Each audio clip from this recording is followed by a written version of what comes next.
Bienvenidos amigos de EWTN y de Radio Católica Mundial a una nueva edición de su programa Cara a Cara.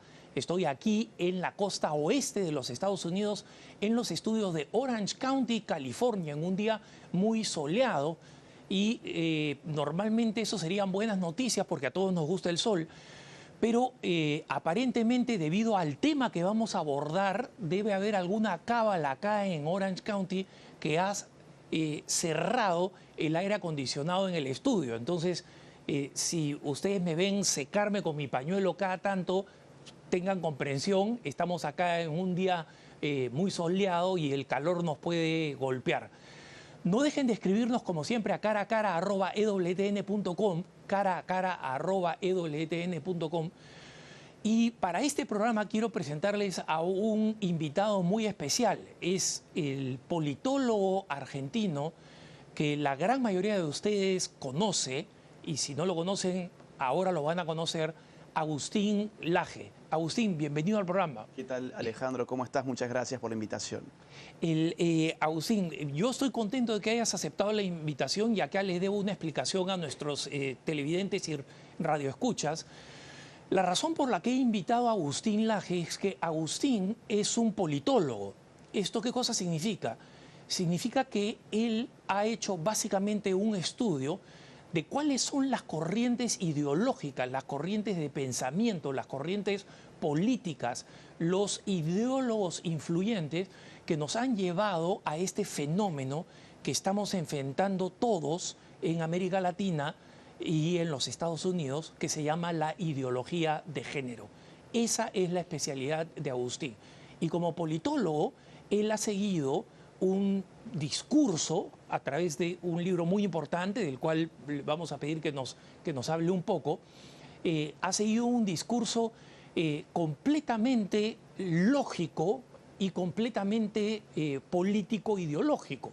Y en consecuencia, nunca Agustín ha utilizado un lenguaje de carácter religioso, ni ninguna argumentación de carácter religioso. ¿Por qué esto es importante para nosotros y para nuestra audiencia, hermanos?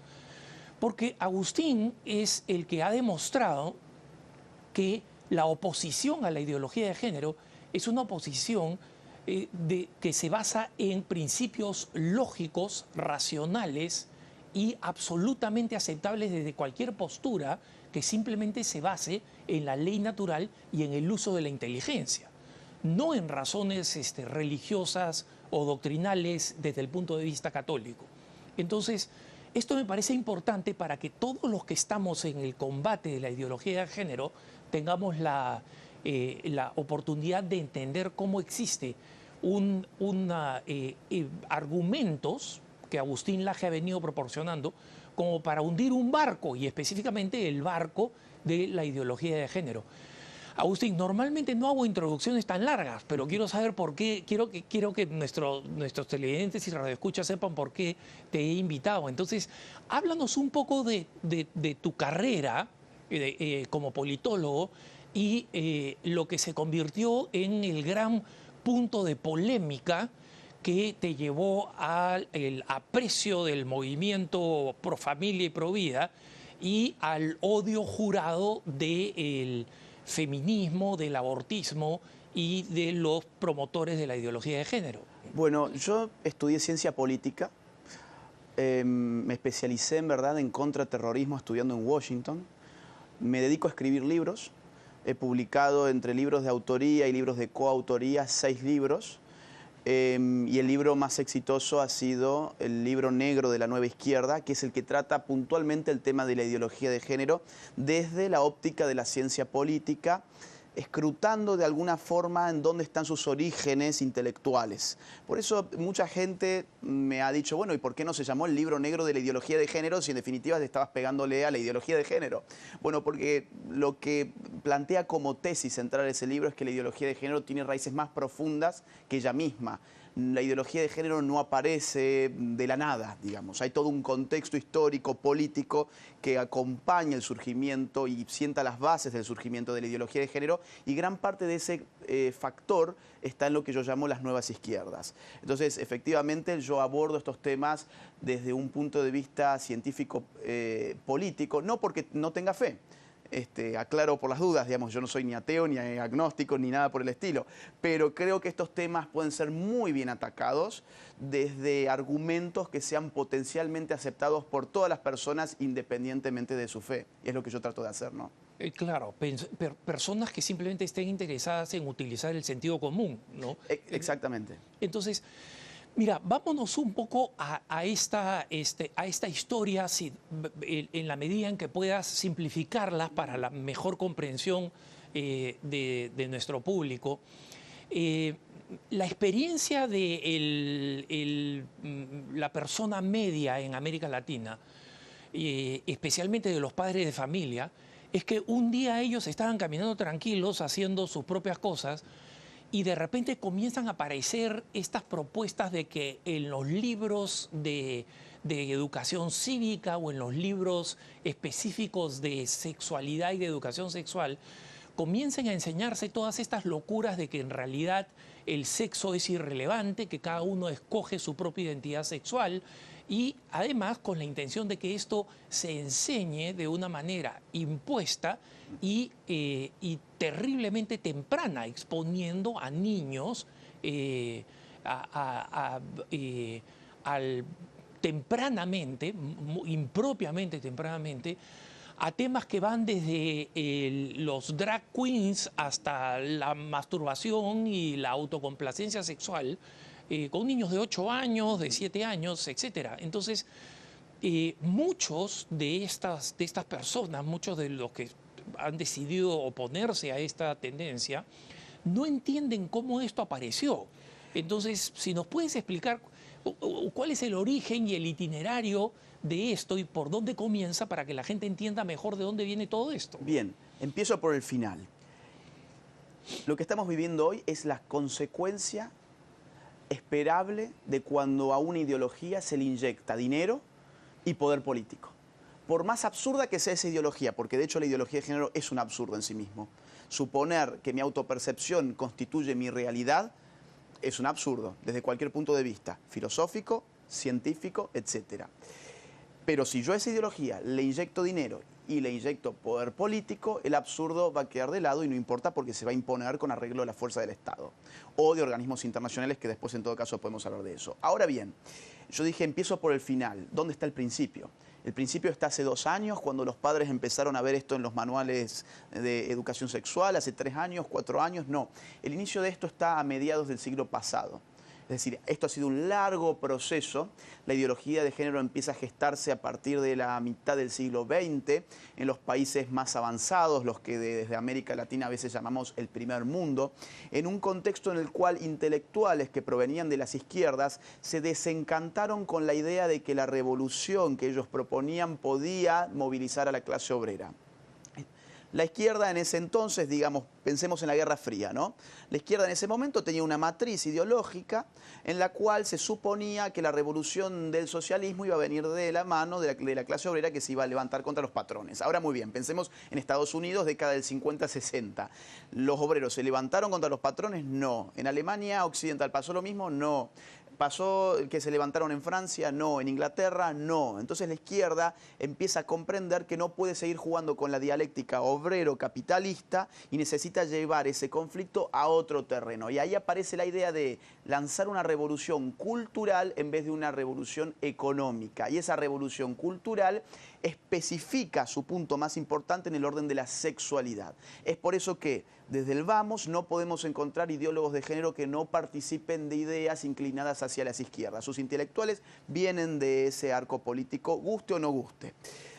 Desde otro punto de vista, sin embargo, en ese mismo momento, un conjunto de gente con mucho poder económico en el mundo empieza a entender que estas ideologías pueden ser, digamos, funcionales a intereses vinculados con políticas demográficas de natalidad. Aquí, por ejemplo, podemos mencionar la creación de la IPPF en el año 1952 a instancias... International Planned Parenthood, o sea, paternidad planificada. La versión internacional de la Planned Parenthood que se había creado años antes en los Estados Unidos, a instancias de Margaret Sanger, y que fue impulsada como matriz internacional por David Rockefeller III con sus dineros. Luego de eso aparecerá el Consejo de Población con dineros de David Rockefeller. Aparecerá el informe Kissinger en el año 74, un año antes la legalización del aborto en los Estados Unidos, y toda una vorágine de género que empieza a mostrarse funcional para ideas que ya no necesariamente son de izquierda, sino son, digamos, tecnocráticas, en cuanto a que más población es más riesgo para los países ricos. Con un componente relativamente racista, porque, por ejemplo, varios de los informes que tú mencionas, básicamente piden aplicar masivas políticas de control natal en los países del tercer mundo, América Latina, África, etcétera, ¿no? Esto empezó, de hecho, con una matriz eugenésica. A ver, Margaret Sanger formaba parte de ligas eugenésicas, la gente que ocupaba los puestos de poder de las fundaciones de los Rockefeller era gente vinculada con el movimiento eugenésico mundial, y era gente que concebía el aborto no como el derecho de la mujer a disponer de su cuerpo, como se dice hoy en día, sino que se lo concebía como una forma de mejorar la genética humana. Hay una frase célebre en el caso de Margaret Sanger, una de las feministas más importantes de los Estados Unidos, que es: más hijos para los aptos, menos hijos para los ineptos. Y los ineptos a veces eran, por ejemplo, la gente de color, los hispanos. Por eso es que hoy, por ejemplo, incluso hoy, cuando uno dona dinero en Planned Parenthood, puede solicitar que su dinero sea aplicado en abortos de personas de ciertas etnias o de ciertas razas, ¿no? Esto efectivamente está bastante vinculado con la idea de una pureza genética, pureza racial. Entonces yo te diría, la ideología de género tiene un origen vinculado con la necesidad de una izquierda de reconvertirse y tener algo que ofrecer en el primer mundo, pero por otro lado, poder internacional y financiero recogió esas ideas y empezó a aplicarlas en otro sentido. En el año 74, en el informe Kissinger, se va a advertir, por ejemplo, que no podemos vender estas ideas de forma tan fácil al tercer mundo, porque el tercer mundo va a entender de que atrás de esto hay imperialismo demográfico. Esas son las palabras que él usa. Entonces, ¿cómo las vendemos? Bueno, las vendemos como derechos sexuales reproductivos, la diversidad. Todos los eslogans que hoy estamos usando para referirnos al género son los eslogans que aparecen en ese informe Kissinger, que va a ser adoptado por Ford en el año 75 y que va a servir de matriz para el accionar de la ONU, por ejemplo, y sus agencias. La gran fundación Ford, ¿no? Es esta... fundación antivida con billones de dólares de recursos económicos que los encamina en su gran mayoría a promover el aborto y la ideología de género, ¿no? Efectivamente, y ambos son componentes. Yo concibo al aborto como una parte constitutiva de la agenda del género, en la medida en que la legalización del aborto hoy, por ejemplo, en los países de América Latina, se lleva adelante con arreglo a argumentos propios de la teoría del género. La mujer tiene derecho a disponer de su cuerpo, el machismo ha hecho que la mujer fuera madre, la maternidad es una construcción que hay que deconstruir. Digamos, toda la matriz argumentativa ideológica para respaldar el aborto hoy depende de esa teoría del género. Y la teoría del género, en el fondo, tiene una Biblia. Esa Biblia data del año 1948, es decir, insisto, esto no es un tema nuevo. En el año 1948 se publica un libro en Francia titulado El segundo sexo, de una filósofa francesa, la pareja de Sartre, cuyo nombre era Simone de Beauvoir. El segundo sexo era un libro sobre la mujer, pero vino a generar un punto de inflexión en el feminismo en la medida en que empezó a presentar a la mujer como un sujeto desprovisto de naturaleza. En una frase célebre que ella tiene, que yo creo que es, insisto, la matriz de la ideología de género, que es: no se nace mujer, llega uno a serlo.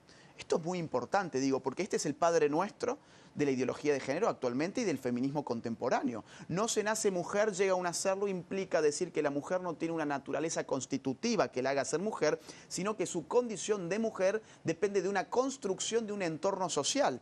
Ese entorno es el del patriarcado, el sistema que domina el hombre. Entonces, eso que no es una mujer desde su nacimiento, pasa a ser una mujer porque hay un sistema que está interesado en mantenerla subordinado. Esto es totalmente anticientífico, desde luego, pero hoy ese es el padre nuestro de la ideología de género. Esto es anticientífico, ¿por qué? Porque ya sabemos que somos hombres o mujeres antes de nacer y lo vamos a seguir siendo después de la muerte. Y no estoy hablando en términos bíblicos, estoy hablando en términos genéticos, por ejemplo. Es decir, ya sabemos que nuestra sexualidad está determinada en el momento mismo de nuestra concepción, codificada genéticamente, cromosómicamente.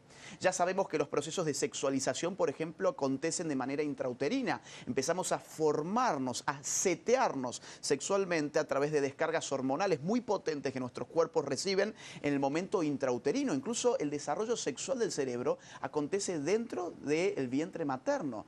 Y sin embargo, hoy quienes afirmamos esto somos los ultrarreligiosos, los ultramontanos, los medievales, los quedados en el tiempo. Digo, nos estamos ajustando a la ciencia más moderna, pero los progresistas son aquellos que dicen, no, en verdad la sexualidad depende de la sanción de una cultura sobre tu sexualidad que te ha construido de esa manera. Porque el chiste atrás de todo esto es que si nosotros somos construidos por una cultura, entonces queda abierto el proceso de la deconstrucción.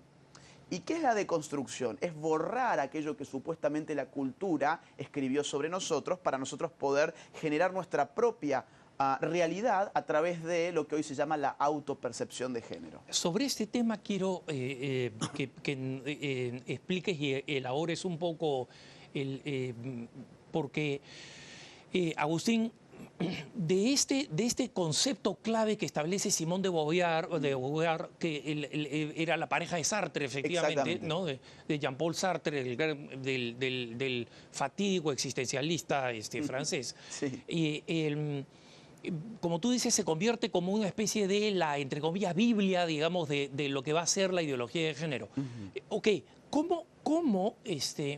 ¿qué pensadores o movimientos políticos o movimientos ideológicos hacen evolucionar esta idea inicial en esto que tú nos mencionas, que va llevando a la convicción de que esto significa que al final yo decido lo que soy, incluso en contra de mi genética y de mi naturaleza, que es un poco como el concepto central de la ideología de género y cómo procede alejándose en contra de la verdad científica como la que tú mencionas. Muy bien. A ver, después de Simone de Beauvoir van a aparecer distintas feministas, sobre todo en Estados Unidos, Canadá y también en Francia, por supuesto, que van a empezar a radicalizar esta visión que todavía era relativamente poética, ¿no? No se nace mujer, llega uno a serlo. Se supone que si yo no nazco como hombre o yo no nazco como mujer y hay algo que me hace ser hombre o ser mujer, que es una instancia social y pública, esa instancia puede estar atravesada por la política y de hecho está ordenada políticamente. Esto lo va a ver muy bien, por ejemplo, una neoyorquina llamada Kate Millett, que fue la norteamericana más importante del feminismo radical de los 70 en Estados Unidos, que ella escribe un libro que se llama Política Sexual. Es impactante el título si lo pensamos un segundo, ¿no? Porque la sexualidad está asociada naturalmente con el plano de la intimidad, el plano de la privacidad. Yo no quisiera tener un político metido en mi habitación, mirando a ver mi cama, ¿no? Entonces, la idea de que la sexualidad era una cuestión propia de la intimidad y de la privacidad se va a perder con la politización de la sexualidad que esta mujer lleva adelante en una frase célebre que yo te diría, si no se nace mujer, llega a hacerlo, es el Padre Nuestro, el Ave María de ellos es lo personal es político. Esto la gente puede pensar, pero ¿de qué me está hablando? Lo personal es político. ¿Por qué me impacta a mí? En primer lugar, porque todos somos personas y todos tenemos asuntos personales. Nuestros asuntos personales no son necesariamente asuntos políticos, porque la política incumbe al político que maneja un organismo que se llama el Estado, un órgano que monopoliza el uso de la fuerza. Entonces, asumir que lo personal es político significa que la sexualidad es un producto de la política y se supone entonces que la política queda legitimada para invadir el terreno de la sexualidad. Por eso el título de ese libro es Política Sexual. Esto tiene un nexo muy importante con lo que hoy estamos viviendo en términos de educación sexual. ¿Qué es la educación sexual basada en ideología de género, sino la asunción de que la sexualidad es un asunto del Estado, que debe regular el Estado y que debe moralizar a sus ciudadanos desde más temprana edad a partir de discursos que fluyan desde un burócrata que arma un currículo escolar al margen de lo que los padres de familia opinen. Y estamos hablando de ideas de la década del 70. En la década del 80 vamos a volver a Francia, vamos a encontrar a Monique Wittig, otra de las grandes feministas, que va a decir, ok, en el año 48 Simone de Beauvoir dijo esto, no se nace mujer, llega a hacerlo, vamos a hacer... muy poético. Muy poético. Vamos a hacerlo... Vamos a hacerlo bien concreto. La mujer no existe. ¿Cómo? La mujer no existe. Y ella es feminista, ¿eh? Ella no es machista ni nada por el estilo, ella es feminista y una teórica muy importante del feminismo. No, dice ella, porque existe la lesbiana. Y la lesbiana viene a subvertir, viene a contrariar la idea del binarismo sexual con la cual nosotros fuimos adoctrinados. ¿El binarismo sexual a qué refiere? Hombre, mujer, dos, dos, binarismo sexual. Pero ahora tenemos a la lesbiana que no es parte de ese dos o de ese uno, sino que es un tres. Es otra forma de identidad sexual constitutiva de una personalidad específica. Y uno puede pensar, uy, pero esto es una ridiculez. Evidentemente la lesbiana es una mujer que tiene otra orientación sexual. Sí, es una ridiculez, pero fíjense cuáles son los efectos actuales. Hoy no tenemos un 3. Hoy, ¿cuál es el número que estamos manejando? 112. O sea... 112 posibles identidades de género. ¿No 112 posibles identidades de género que parten de esta idea de que no hay hombre y mujer, sino que hay una pluralidad de identidad de género que no se puede reducir a la cuestión biológica. 112 categorías identitarias de género según por lo menos un alto funcionario de la ONU. Entonces, fíjate cómo las ideas empiezan a tener consecuencias bien duras. Si la mujer no existe como naturaleza, eso significa que cualquiera puede ser una mujer a partir de su autopercepción, totalmente subjetiva. Hoy que tenemos hombres invadiendo espacios específicos de las mujeres, por ejemplo en los deportes. Tenemos fútbol, donde se meten trans, es decir, no son mujeres, son hombres que autoperciben ser mujeres, pero la autopercepción no los convierte en mujeres y las ventajas deportivas se sienten en la cancha de fútbol, en la cancha de hockey, en levantamiento de pesa, donde tenemos un campeón que era transgénero en Australia, donde tenemos en la Argentina un trans que está jugando el hockey femenino con las mujeres, tenemos los concursos de belleza como Miss Universo, en donde Ángela Ponce, Miss España, en verdad no es Ángela, sino que es un hombre que autopercibe ser mujer. Digo, esto puede sonar chocante por cómo yo lo estoy diciendo, pero esa es la verdad. No, mira, acá en Estados Unidos tenemos un caso muy importante. En el estado de Connecticut, el atletismo escolar es muy importante porque de eso depende el acceso a becas para los estudios universitarios. Entonces, los 3 campeones masculinos y los 3 campeones femeninos en atletismo y en otras disciplinas reciben automáticamente la posibilidad de entrar gratuitamente a la universidad. Eso, como sabes, es muy importante para personas que no tienen muchos recursos económicos, pero que se desviven, digamos, deportivamente para hacer el atletismo.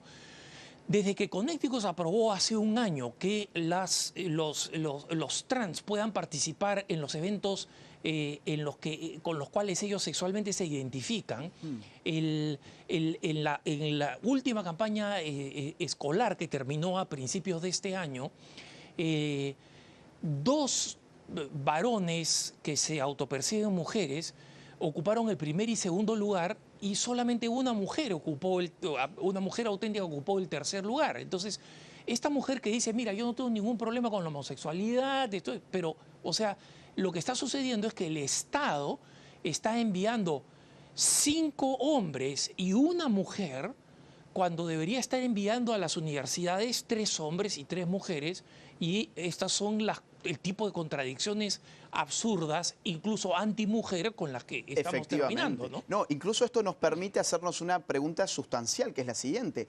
¿Por qué ganan los hombres frente a las mujeres en la competición de atletismo si en definitiva la realidad dependía no de la biología, sino de la autopercepción? Digo, ganan los hombres frente a las mujeres en velocidad porque el cuerpo del hombre no es el mismo que el cuerpo de la mujer. Por más que yo me autoperciba una mujer, mi cuerpo no se va a transformar en el de una mujer, con lo cual mi competencia física con una mujer va a ser totalmente injusta para ella. Ahora bien, vos fíjate lo siguiente, todo esto se ha hecho en el nombre de la mujer. ¿Y quién está perdiendo hoy? ¿Quién está siendo desplazada por hombres que dicen ser mujeres, en campos como el deporte. ¿Quiénes están siendo violadas en las cárceles? Por eso también es un gran tema. Se están registrando muchos casos de estados que están enviando a las celdas de mujeres a personas que estaban presas en celdas de hombres porque son hombres, pero de un momento a otro dicen ahora ser mujeres. Entonces dicen haber cambiado su identidad de género y ellos necesitan estar en una celda de mujeres porque, según este dogma oficial que nuestros estados han adoptado, la realidad depende de lo que yo digo que la realidad es. Entonces ya tenemos muchos casos, por ejemplo en Reino Unido, de un violador transexual que fue pasado a la celda de mujeres y terminó violando a 4 mujeres. Tenemos un caso aquí, por ejemplo, también en los Estados Unidos, en el cual un violador es aprendido por el Estado porque violó a mujeres y el señor dijo, oiga, sí, yo las violé, pero yo soy tan mujer como las mujeres porque yo me autopercibo como una mujer, así que mándeme a la celda con las mujeres. Tenemos un caso en mi ciudad, en Córdoba, para venirnos a América Latina también, en el cual un preso dijo ser una mujer, lo pasaron a la celda de mujeres, mantuvo relaciones sexuales con presas y después ejerció violencia física contra las presas, él siendo un hombre. Entonces, digo, estas cuestiones están llevando a mejorar la situación de la mujer, quitarle lo que a la mujer la identifica como mujer, decir que la mujer no tiene naturaleza alguna. ¿Es un bien que el feminismo le ha hecho a la mujer? Yo pienso que no, en absoluto. Reconocer que la mujer tiene una identidad específica, natural, a la cual yo no puedo acceder con mi autopercepción, es una realidad científica, pero además filosóficamente es necesaria para mantener el estatus de la mujer como mujer. Porque cuando cualquiera puede ser algo, significa que ese algo es nada. Lo que ha terminado de hacer el feminismo con la mujer es posicionarla en el lugar de la nada misma. Si yo puedo ser una mujer, entonces que me expliquen qué es ser una mujer. Agustín, nos llevas de forma muy interesante a los efectos absurdos de esta ideología de género, ¿no? Entonces, volviendo de la pausa, sí, me gustaría que sigamos con este aspecto histórico de cómo desde esta política sexual se sigue derivando esto al punto en que abandona el curso puramente académico. Bien, y se comienza a convertir en política, ¿no? Para que sigamos comprendiendo esta parte histórica. Estamos con Agustín Laje, el autor del libro El Libro Negro de la Izquierda, y volvemos dentro de una pausa. Soy Alejandro Bermúdez, estamos en su programa Cara a Cara. No se vaya.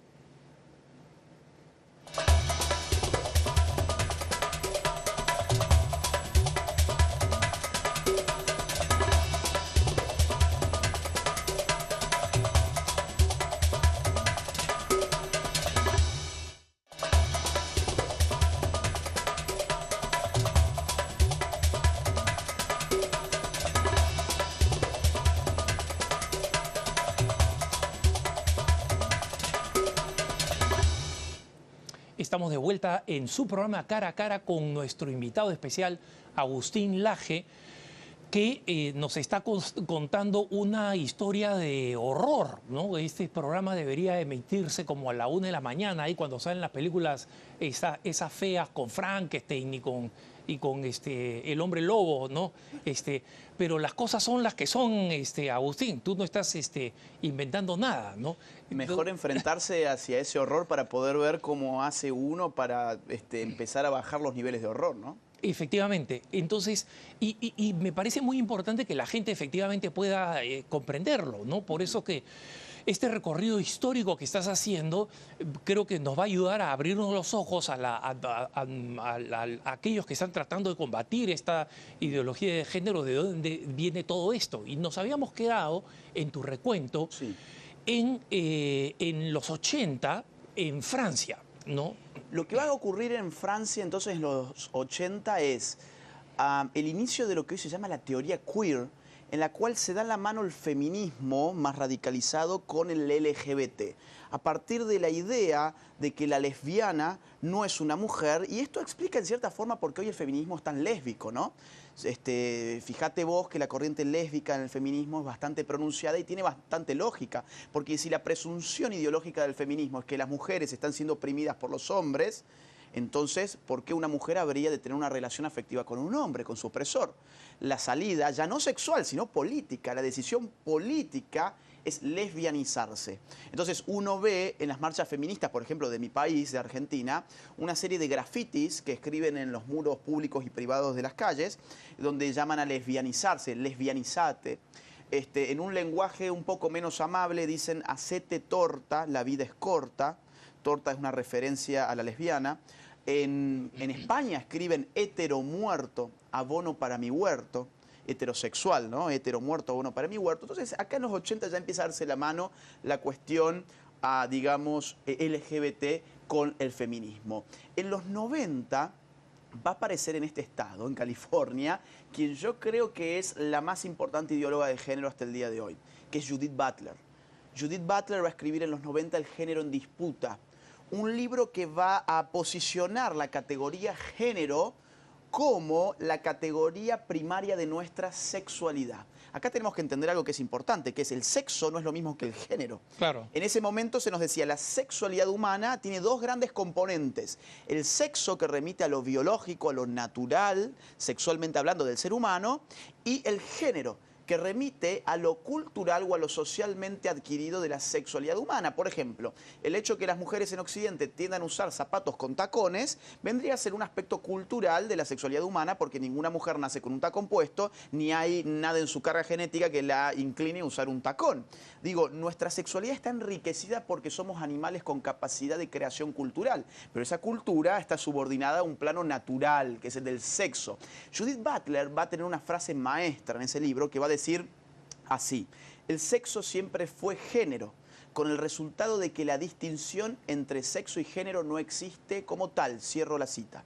El sexo siempre fue género. ¿Qué está diciendo? A la hora de hablar de sexualidad, lo único realmente importante es remitirnos a aquello de cultural que tiene nuestra sexualidad, porque nuestra sexualidad es puramente cultural. Y esa variable de género va a ser tomada nada más y nada menos que por las conferencias de mujeres y de población de la ONU. Me estoy refiriendo al Cairo en el año 94 y Beijing en el año 95, donde todo el arsenal ideológico del género impacta con toda su fuerza y empieza a generar desde estas instancias de poder internacional como es la ONU, una serie de políticas públicas que van a empezar a expandirse por todos los estados, miembros de la ONU, es decir, prácticamente todos los estados del mundo, entero, claro. el mundo entero, a lo largo de ciertas conferencias que van a ir dándose en el tiempo. En el año 2000 vas a tener una en Nueva York y así sucesivamente. Cada 5 años más o menos, una nueva conferencia en la cual la cuestión del género va penetrando cada vez más fuerte, va condicionando cada vez más fuerte a nuestros países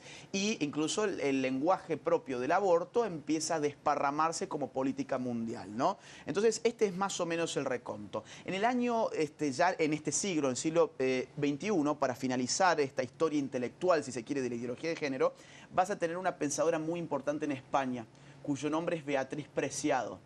Ella escribe el Manifiesto Contrasexual, en la cual llega a la conclusión de lo que tiene que hacer la revolución del género es anular la existencia del hombre y de la mujer y dejarnos frente a cuerpos hablantes. La estoy parafraseando. Ella dice más o menos exactamente lo mismo. Ella dice textualmente así: no más hombres, no más mujeres, sencillamente cuerpos hablantes. Ese es el fin de la ideología de género. Anular toda diferencia sexual termina por anular la categoría misma del género y del sexo también. Entonces yo sería totalmente libre para autopercibirme o como un hombre o como una mujer o como cualquier otra cosa, porque soy un cuerpo que tiene la capacidad de hablar, nada más que eso. Vos fíjate que a veces nos dicen que la ideología de género no existe, que la ideología de género es un invento de la Iglesia Católica para odiar a los homosexuales, y nosotros acá no estamos haciendo ninguna crítica a las personas por su orientación sexual. Estamos haciendo una crítica a la instrumentalización política de las orientaciones sexuales y de las identidades sexuales del resto de las personas. Pero esto nos ha llevado a todas estas instancias actuales, ¿no? Sobre esto, Agustín, mira, tú mencionas varios libros que son unos hitos, Sí. ¿no? Ahora, lo más dañino que yo te puedo hacer con un libro, la gente cree es darte un librazo en la cabeza. Pero eso no es lo más dañino, son las ideas, ¿no? Y estas ideas han podido ser expresadas como las has indicado, además has resumido muy bien lo que cada uno de estos libros y cada una de estas ideólogas aportó al progreso, o si quieres la degradación, Sí. más bien, de esta ideología, ¿no? Cómo comienza la compra por parte de los estados Bien. de esta ideología y qué instituciones, además de la ONU, Sí. llamémosle ONGs, grupos de presión, lo que sea, cumplen este papel de empujar estas ideologías en políticas públicas, porque al final la tragedia, por ejemplo, cuando mencionas a la autora californiana, Sí. no es que ella haya dicho eso, de hecho eso es una tragedia, pero el hecho es que los congresistas que están acá en la ciudad de Sacramento, que es la sede del gobierno del estado de California, han terminado aplicando esas ideologías y forzándolas a la gente. Exactamente. A ver, yo inicié esto por el final, si recordás, diciendo, las ideas absurdas, no importa cuán absurdas sean, si les pones dinero y les pones apoyo político. Acá hay dos procesos paralelos. Uno es más o menos espontáneo y otro está totalmente armado y sustentado racionalmente. El más o menos espontáneo es el que acontece en las universidades.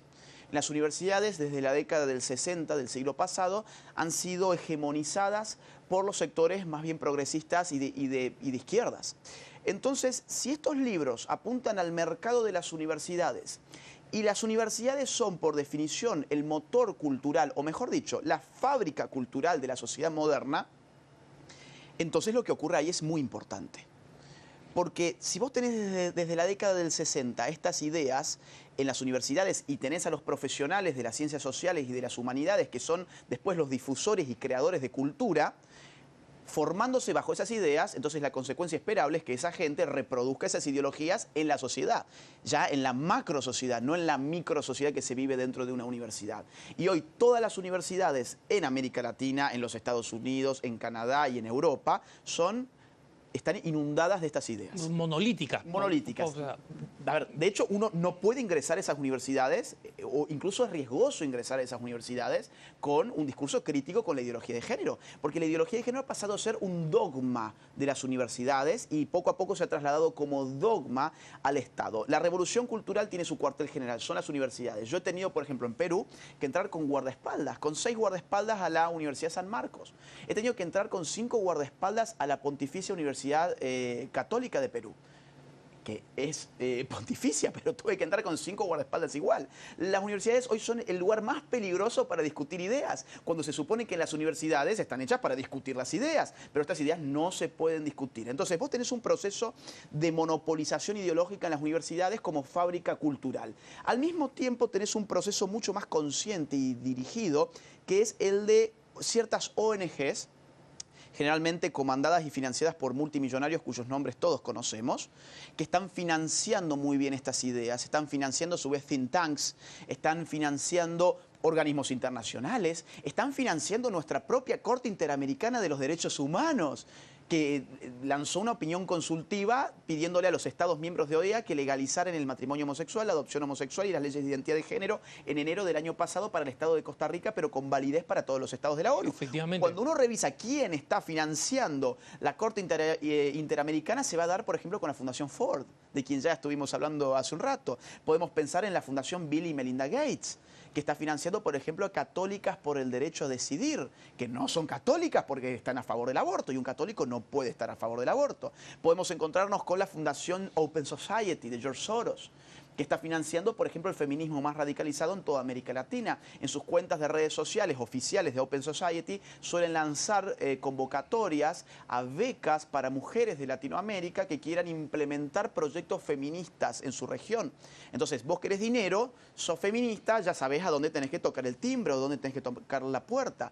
Podemos encontrarnos, por ejemplo, con Amnistía Internacional, que el año pasado en Argentina puso dinero para la campaña pro aborto. $1 millón. $1 millón. $1 millón para que The New York Times tiñera su contratapa de verde y con un discurso amenazante decía: senadores argentinos, el mundo los está mirando, cuando todos sabemos muy bien que un senador tiene que representar a su pueblo, no al mundo. no le tendría que interesar porque el mundo lo estaría mirando. Lo que le tiene que interesar es que su votante es el que lo está mirando. Podemos encontrar a la International Planned Parenthood, por ejemplo, que puso más de 5 millones de dólares en la Argentina el año pasado para impulsar el marketing pro aborto y que viene financiando un montón de ONGs, think tanks y fundaciones pro aborto y pro género en el mundo. Podemos encontrarnos con una declaración de Trudeau, el presidente de Canadá, de hace un mes y medio, en el cual anunció que su gobierno va a destinar 1.400 millones de dólares anuales para impulsar en el mundo la agenda del género. Lo repito, 1.400 millones de dólares. Podemos encontrarnos con el Fondo de Población de la ONU, que destina incontable cantidad de millones de dólares para impulsar el aborto y impulsar las políticas de género en el mundo. Entonces, digo, acá hay dos mecanismos, hay una pinza que se cierra. La fábrica de cultura, por un lado, que son las universidades monopolizadas, de la cual después salen los periodistas, los escritores, la gente que tiene un programa de televisión. Los artistas. Los artistas. Así es. Exactamente. Bueno, tenés Hollywood que está monopolizado. Es decir, todas las fábricas, todo el establishment cultural hoy está monopolizado por este discurso. Y al mismo tiempo tenés lo más alto de la esfera del poder mundial, encarnado en organizaciones internacionales y ONGs de estos multimillonarios que terminan de cerrar esa pinza. ¿Y a quién aplasta esa pinza? A los países que no tienen más, digamos, a estados que han perdido su soberanía nacional, seamos claros. La soberanía nacional hoy ya no existe. Por eso es que estamos sujetos a estas políticas y esta pinza que se cierra sobre nosotros. Y por eso también el pueblo, como demanda ser soberano, sale a las calles. Y tenemos también fenómenos muy interesantes. En Perú, con Mis hijos no te metas. La ola celeste en la Argentina, que el año pasado pudo frenar el aborto. Bueno, son reacciones populares que empiezan a demandar soberanía en donde la democracia debiera depositar el poder soberano que es en el pueblo. Mira, tú probablemente, como estás familiarizado con el caso de Perú, con Mis hijos no te metas, probablemente sabes pues la tragicómica historia de el compromiso ante la presión de la organización con Mis hijos no te metas, la confirmación de parte del Ministerio de Educación de que la ideología de género no iba a entrar en los libros. Y finalmente termina entrando en los libros, y no solo eso, sino que el libro de educación para los jóvenes contiene una dirección web impresa en el libro, ¿no? Sí. Para que los jóvenes utilicen para expandir sus conocimientos, y es una página fundamentalmente pornográfica, pornográfica. Entonces, cuando a la ministra de Educación le dicen, oye, hubo este compromiso de que ustedes no iban a utilizar la ideología de género, y para colmo ponen una página web pornográfica para estudiantes de 11 y 12 años, entonces la ministra de Educación dice, bueno, pero táchenlo encima, pues, en el librito para que los hijos no lo vean, ¿no? O sea, te das cuenta tú la proporción, el total cinismo de decir, con eso solucionamos el problema, lo que no les gusta queda resuelto con eso, ¿no? A ver, los ministerios de educación hoy son la avanzada más importante que tiene el Estado como caballo de Troya para meterse en la cabeza de aquellos a quienes es más fácil confundir. Es mucho más fácil que yo le diga a un niño que tiene 5 años, 7 años, 10 años, oiga, ¿sabe qué, niño? En verdad usted no es ni hombre ni mujer. Hay una sociedad que lo construyó como hombre y usted puede deconstruirse y ser lo que usted quiera hacer. Es más, venga, disfrácese de niña, como ya han hecho en jardines de infantes en la Argentina, de niños de 5 años disfrazados de nenas. Y acá en Estados Unidos también se hace eso en muchos lugares. Y entonces usted ahí va a poder ser libre para elegir si en verdad usted quería ser una niña. Digo, si yo le digo a usted, que ya tiene sus años encima, ¿sabe qué? Yo en verdad soy una mujer porque autopercibo ser una mujer. Y usted como mucho puede simular que me cree, para que no lo sancione el Estado, porque si no el Estado lo puede sancionar también usted, porque todos tenemos que ser presos de esta ideología. Entonces, usted no se va a engañar tan fácilmente. Usted dentro suyo todavía va a conservar un pensamiento claro respecto de que la sexualidad tiene componentes naturales duros, determinantes, que están allí fijos. Ahora, un niño de 5 años lo confundimos como queremos. Entonces, el Ministerio de Educación de nuestros estados hoy es el caballo de Troya más importante de la ideología de género para, en nombre de una supuesta educación sexual, meter en la cabeza de los niños porquería ideológica. Eso es lo que están haciendo. Entonces, bueno, ¿cómo se impone la ideología de género? Entre otras cosas, de esta forma, ¿no? Mira, Agustín, yo creo que estos distintos mecanismos que generan lo que tú decías, esta pinza, es algo para el que quisiera invitarte a un siguiente programa, porque Por supuesto. tiene un valor estratégico muy importante para los padres de familia, para las personas de sentido común, católicas, evangélicas, agnósticas, pero que creen en la verdad, en la realidad. O sea, que somos hombre y somos mujer, ¿no? Pero ahora me gustaría que, siguiendo con este desarrollo histórico, nos dijeras cómo desde estas élites culturales que fueron controladas a través de la universidad con todos estos libros y con todas estas cargas, y acá te cuento una anécdota, tengo un sobrino, bueno, sobrino afectivo de una familia que quiero mucho, ¿no? Y le tocó ir a la universidad. Él se había formado, gracias a Dios, en un buen colegio de estudios clásicos, y entonces la profesora de sociología, o sea, ni siquiera estamos hablando de un texto de un tema que supuestamente debería ser estrictamente sobre sexualidad, toma una tiza blanca, ¿no? Y en la pizarra, en el pizarrón, traza una raya de todo el grueso de la tiza, ¿no? De lado. Okay. Es una raya de lado a lado de la pizarra.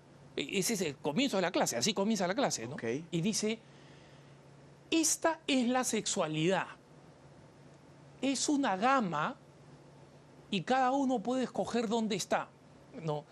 Y este muchacho dijo, es un absurdo, ¿no? O sea, primero que es completamente arbitrario que esta profesora venga y diga, pues, o sea, casi como si fuera, pues, Jesucristo se os ha dicho, pero ahora yo os digo, ¿no? Sí, o sea, enseñarles de nuevo, ¿no? Y este muchacho dice, pues, esto es absolutamente absurdo, pero lo que sucede es que saliendo de esta clase, un par de muchachos le dicen, oye, eso qué iluminador, yo nunca había pensado de esa manera, ¿no? O sea, porque el joven que va a la universidad tiene una cierta inocencia y una cierta confianza de pensar que la universidad todavía siguen siendo de esas instituciones donde ellos van a aprender cosas nuevas, ¿no? No. A ver, yo estuve, por ejemplo, hace un par de días dando una conferencia en New York y se acercó una estudiante de medicina escandalizada porque me dijo, el primer libro que nos hicieron leer en medicina fue este, y era una historia autobiográfica de un trans. Uno dice, pero esto no es ni siquiera un libro académico sobre la transexualidad, ni siquiera era, no sé, el género en disputa de Judith Butler. No, era una historia personal de un hombre que se autopercibió una mujer y llevó adelante el mal llamado cambio de sexo. Digo, el sexo no se puede cambiar, pero eso en todo caso después lo hablamos. Y eso le estaban enseñando en medicina. Ahora bien, cuando realmente baje al campo científico de la medicina, va a tener que estudiar que anatómicamente, fisiológicamente, genéticamente, neurológicamente, etcétera, etcétera, etcétera, hombres y mujeres no son los mismos y que nuestras características están dadas de antemano, independientemente de la construcción de una cultura y independientemente de nuestra autopercepción. Y sin embargo, este lavaje cerebral precisa eso, ¿no? Ok, acá está la ciencia, pero antes que nada, de alguna forma, te meto un virus, que es el virus de la ideología. Y ¿quién sale después de las universidades? Insisto, y sale la gente que después más influye sobre la sociedad. Entonces, el peligro que estamos enfrentando es mayúsculo. Hay muchas cosas que están en juego. Está en juego la vida. Digo, porque el aborto es parte de la agenda del género, ya lo hemos visto. Está en juego la familia, en la medida en que esta progresión histórica que hemos visto de la ideología de género ha terminado por aniquilar el derecho humano, que es un derecho humano de los padres de familia, a elegir la educación en valores de sus hijos, y apunta ahora contra nuestra libertad.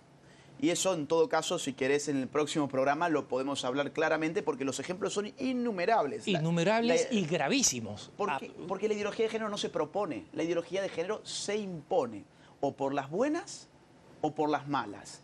De forma indolora o de forma que duela y duele a veces mucho. Entonces, estamos frente a una ideología que es autoritaria, pero tiene la habilidad de camuflarse con palabritas muy lindas, y eso han aprendido en los últimos tiempos. Es muy interesante, esta gente ha aprendido a maquillar un discurso autoritario con palabritas que han llegado a la opinión pública a través de los grandes medios de comunicación, como por ejemplo la diversidad, la tolerancia, la inclusión, el amor es el amor, este eslogan tan de moda. Claro. Digo, son, bueno, usar los colores del arco iris, algo simpático. Y cuando uno va a la realidad de fondo, se da cuenta que no solamente está frente a una ideología que es anticientífica, sino que además esa ideología necesita del poder coercitivo, es decir, del uso de la fuerza, del Estado-nación, pero sobre el Estado-nación de lo que hoy ya se está conformando como un Estado global, con instituciones de poder global como son la ONU, entre tantas otras. Podemos mencionar, bueno, cómo la ideología de género se ha penetrado también dentro de UNICEF, por ejemplo, de la UNESCO, cómo ha penetrado en instancias de crédito, el FMI, el Banco Mundial. De crédito económico. Crédito económico. Porque estamos hablando de organizaciones que se deberían dedicar a evaluar la situación económica de un país y darles un préstamo. Y ahora en esa evaluación económica, entre comillas, está si tú estás enseñando que el hombre y la mujer no existen y que cada uno escoge lo que es, ¿no? Y eso vino desde la década del 70. Eso está inscrito incluso en el plan Kissinger del cual hablamos, que te comento, fue un plan secreto dedicado a Nixon, al jefe de la CIA y al jefe de la AID, que es la agencia de Estados Unidos que ayuda con dinero internacional a cambio de ciertas políticas públicas. Y ese informe que estaba clasificado se desclasificó en los 90. Ahí hay historia pura que es accesible a todo el público, está en las páginas oficiales de los Estados Unidos, y ahí uno puede ver todo lo que está pasando hoy. Ya estaba ahí, condicionar la ayuda internacional a cambio de políticas de género, porque una sobrepoblación en países pobres es una complicación para países ricos. ¿Por qué razón? Más uso de los recursos naturales, más polución y una crisis migratoria, porque son pobres y son cada vez más y van a venir hacia acá. Entonces, ¿qué hacemos? No los podemos matar como en una guerra mundial, porque ya no se puede hacer esas cosas, pero podemos matar más gente de la que matamos en una guerra mundial, de forma que no se note, con las políticas de género que están generando una cantidad de muertes impresionantes en todo el mundo. Están mutilando a las personas. Actualmente estamos con toda esta ola de la niñez trans, por ejemplo, ¿no?, que implica abusar sexualmente de un niño en última instancia, frenar su desarrollo hormonal natural con bloqueadores hormonales, inyectarle seguidamente hormonas sintéticas que su cuerpo no produce, generándole problemas de salud de muchos tipos, y en última instancia sometiéndolo a intervenciones quirúrgicas, amputación de mamas, por ejemplo, en el caso de las niñas, amputación del pene en el caso de los niños. Digo, esto se está metiendo con los niños, esto se está metiendo con la vida, se está metiendo con la familia. Y hay cierta esperanza, porque en América Latina ya hay movimientos que han reaccionado muy fuertemente contra todo esto. Agustín, mira, justamente la conversión de toda esta ideología, todo este discurso ideológico que nos has explicado con mucha claridad en su origen y en su continuación, en este momento se ha convertido en una serie de mecanismos de seducción, de confusión ideológica, pero también de imposición bastante fascista. O sea, no uso esta palabra ligeramente, ¿no? Pero, digamos, el irrespeto absoluto a la libertad de la persona y la imposición de estas ideas en contra de cualquiera, y la persecución mediática, política, etcétera, de quienes piensan distinto, son una realidad que quienes están enfrentando la ideología de género hoy en día tienen que conocer mejor, para conocer mejor el adversario que tienen que enfrentar. Entonces, yo quiero comprometerte para un próximo programa donde hablemos de estas cosas prácticas, donde hablemos ya de las manos sucias directamente. Con mucho gusto. ¿No? Así que te agradezco por haber estado con nosotros. y nos volveremos a encontrar muy próximamente para abordar esos temas que van a ser fundamentales para nuestros televidentes de EWTN y nuestros radioescuchas de Radio Católica Mundial. Muchas gracias por el espacio. Y gracias a ti. Y vamos a volver a tener a Agustín Laje, así que estén atentos a la programación de EWTN y de Radio Católica Mundial que ustedes van a encontrar en ewtn.com. No dejen de escribirnos a cara@ewtn.com, cara@ewtn.com, con sus preguntas, sus dudas, sus pedidos de oración, sus comentarios, sus críticas, sus propuestas de tema. Es algo que nos encanta hacer. Gracias por habernos acompañado en este programa. Soy Alejandro Bermúdez y desde los estudios de Orange County en California me despido de este programa Cara a Cara y los dejo en compañía de la mejor programación de EWTN y de Radio Católica Mundial. Hasta pronto y que Dios los bendiga.